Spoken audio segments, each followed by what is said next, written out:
Examination of a cranial nerve 7, that is facial nerve. It is a mixed nerve and consists of motor and sensory fibers.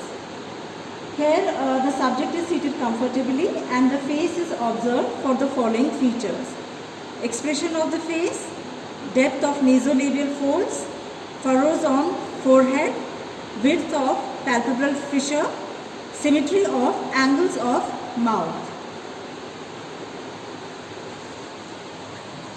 Now testing of the upper face.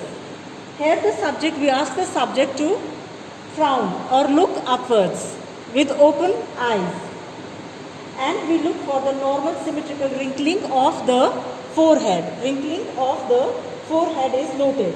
This is the we check for the frontal belly of occipitofrontalis muscle. Now another, will you please remove the specs?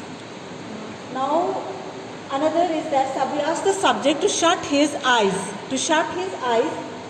as tightly as he can, and we look for the normal descent of the upper lids and the rolling in of the eyelashes is looked for. This tests the orbicularis oculi. Now the subject is asked to close his eyes as tightly, and examiner will try to open the eyes. Normally the eyes cannot be opened while resistance is being applied by the subject.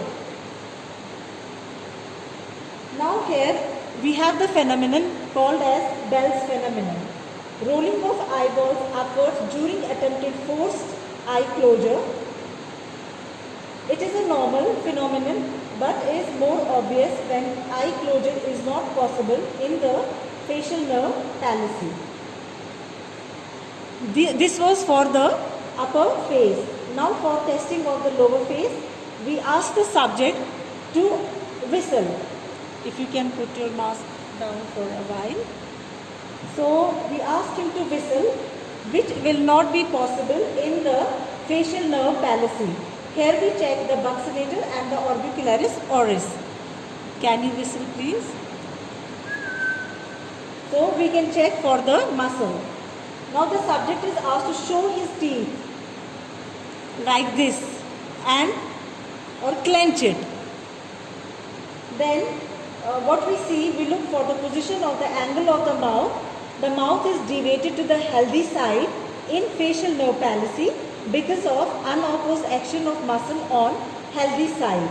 This tests the orbicularis oris. Now the subject is asked to inflate his mouth with air like this and blow out his cheeks. Now on the either side of the cheek we go for a gentle tapping, and we can see that here air leaks out from the affected side in case of facial nerve palsy. This was for the testing of the lower face. Now facial nerve palsy, we have a taste sensation from the anterior two-third of the tongue. That is, we test for the sweet, salt, sour and bitter.